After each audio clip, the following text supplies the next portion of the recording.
طب بقول لك ايه، ما عندكيش عريس كده زي القمر وتتجوزي انت وتخلصي؟ انا بتكلم بجد. فاكره الست الحلوه اللي انت كتبتي عنها مقاله اللي في مصر الجديده؟ مقاله ومصر الجديده الحلوه اللي زي القمر، معقوله دي قاعده من غير جواز لغايه دلوقتي؟ نويت اجوزها له، هجوزها.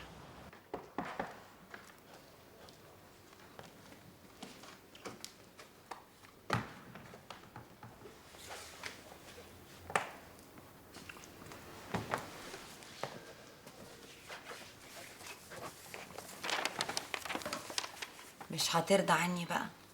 نتكلم في الشغل احسن. طب فكر انا عملت كده ليه. وايه لازمه اني افكر وانت واخده من الاول قرار بالرفض؟ يا بابا انا عايزه اساعدك والله، لكن منزلش من هنا. رامز عدى عليكي؟ هو مفيش حاجه تحصل في الدنيا من غير ما تعرفها؟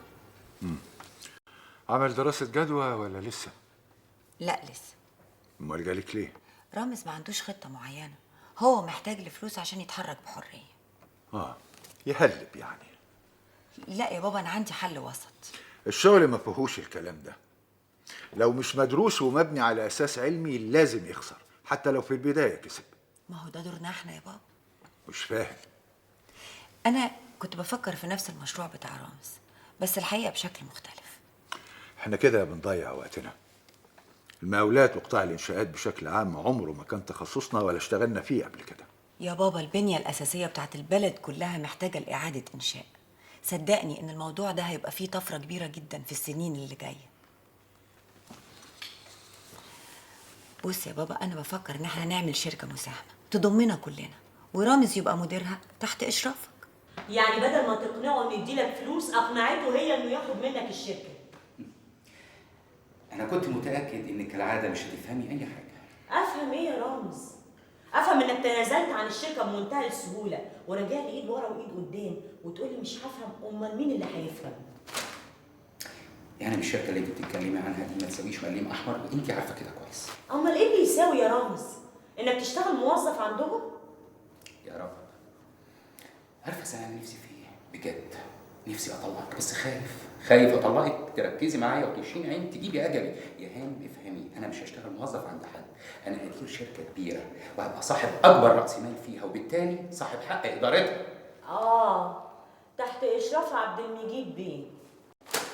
اطمني، بابا مش فاضيلي، واللي هيبقى همزة الوصل بيني وبينه هي مالك. ويا رب يا رب كل حاجة تمشي زي ما أنا عاوز. وأنت فاكر إن مالك هتسيبك كده بالسهولة تعمل اللي أنت عايزه؟ أنت عايزة تولعي النار وخلاص، مالك أنت يا ست أنت؟ هتسكتي يعني هتعملي إيه؟ سنة أقول لك إيه، اعملي معروف، سيبيني أنفذ اللي بخطط له. أنا ما صدقت حطيت رجلي معاهم من أول وجديد، وعايز من أول لحظة أمشي على الصراط المستقيم علشان أنسي بابا الموضوع اللي حصل مني قبل كده. ومالك بقى، أنا هعمل المستحيل عشان أريحها، وربنا يقدم اللي فيه الخير.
ممكن اعرف هربتي ليه لما شفتيني؟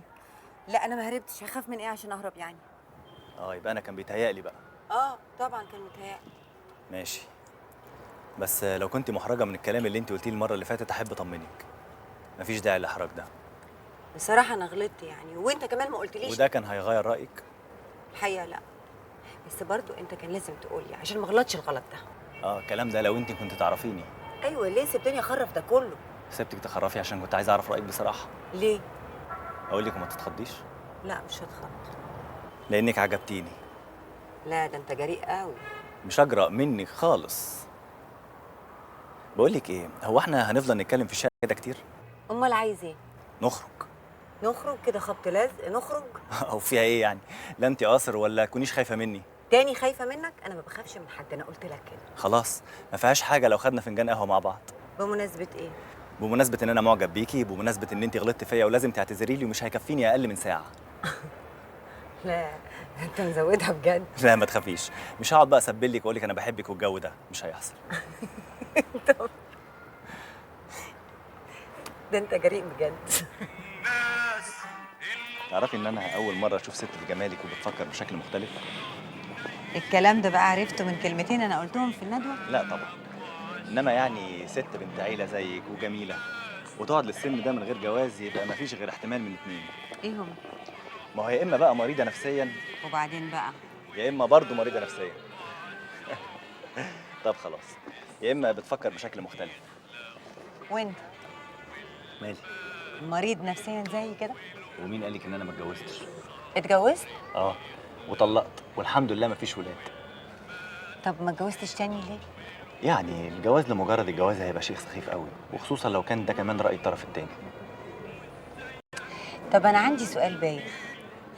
عارفه واتسألته قبل كده، انما يعني انت شايفه ان احنا ينفع نتكلم في مسائل الانفتاح في ليله زي دي؟ هي فعلا حاجه تحير شويه. بص يا ملك، التعميم في اي حاجه غلط. يعني انت مثلا والدك راجل مشهور بالنزاهه واحترام اخلاقيات المهنه، لكن ممكن يطلع لك اخ يعني. طبعا طبعا عندك حق. نرجع بقى لموضوعنا. موضوع ايه؟ الله، الاعجاب. انت وعدتيني ان انت تقعدي معايا ساعه كامله والساعه لسه ما خلصتش. عايزه اقول لك ان المكان هنا حلو قوي. فعلا، وعارفه مختلف، وبعدين في ريحه التاريخ ودي صعبه تلاقيها في اي حته. مظبوط، معاك حق. اهلا اهلا، ايه النور ده كله؟ ازيك يا ملك؟ ازيك يا بنتي؟ ازيك وحشاني. ازيك يا عم غرابي؟ وحشتنا انت كمان قوي. اهلا اهلا، فينك وفين ايامك الحلوه؟ ايه ده؟ ما بتجيش ليه؟ مشاغل الدنيا بقى يا عم غرابي. هي الدنيا كلها مشاغل صحيح، بس مشروبك هو ولا اتغير؟ هو ما اتغيرش. عينيا الاتنين. الا قوليلي، بتشوفي حد من الجماعه؟ لا والله ما بشوفهمش بقالي فتره. وانت؟ والله بيجوا قليل قوي يعني. والباشا اللي منورنا نفس المشروب؟ عينيا الاتنين. اهلا اهلا. ايه الجو ده؟ مالك كده من غير تكليف؟ ده مربينا. وانا اللي كنت جاي افرجك على اللي عمرك ما شفتيه تطلعي كده؟ ليه يا ابني؟ انا جايه من المريخ. لا يعني بس مالك بنت الحسب والنسب اللي تقدر تروح اي مكان في اي وقت تيجي تقعد هنا. انت ما تعرفنيش كويس. ايوه بس مش كده. انت عارف لو لينا نصيب وجينا هنا تاني همشيك في حتت عمرك في حياتك ما شفتها. لا يا حبيبتي، أنا لما عرفت إنكم عايزين تزورونا في البيت افتكرت إنكم قاصدين سلوى. من اللي شفته بعينيا ابنك ما سابهاش لحظة طول الفرح. يا سبحان الله، هو كان عرف ملك منين ولا شافها فين؟ طب عمل كل ده مع سلوى ليه؟ أخته؟ طيب، على كل حال انتوا حرين. لا، أنا الموضوع ده ماليش دخل فيه، عندكوا أبوها تفهموا معاه. مع السلامة. شفتي يا ماما؟ اتأكدتي؟ ملك مش هتسيبني في حالي أبدا. سلوى، انت هنا من امتى يا بنتي؟ ده أغرب إنسان أنا شفته في حياتي. لا ما جابليش سيرة أهله خالص، بينمر على مقابلة تانية.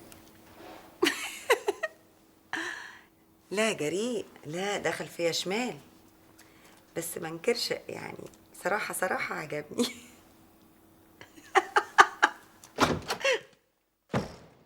طبعا قاعدة تضحكي ولا على بالك؟ في ايه يا سلمى؟ خلاص خربتيها وقعدتي على تلها. بتتكلمي عن ايه؟ ليلى اقفلي هطلبك تاني. انت بتتكلمي مع مين بالظبط؟ ليلى ولا نادر؟ نادر مين؟ انت بتتكلمي عن ايه؟ فيكي ايه؟ مالكيش دعوه بيا. انت ليه بتعملي كده؟ انا ما عدتش طايقاكي ولا طايقه تصرفاتي كمان. سلوى كفايه كده يا سلوى. في ايه يا طنط؟ انا مش فاهمه حاجه. مش فاهمه؟ اصل انا كنت فاكراكي فاهمه. يا ماما مالك ما بتفهمش حاجه في الدنيا خالص. يا تتكلمي يا تسكتي. مش هسكت زي كل مره. سلوى قلت لك كفايه، تعالي معايا. لا يا ماما بقى، لازم تفهم غلطها.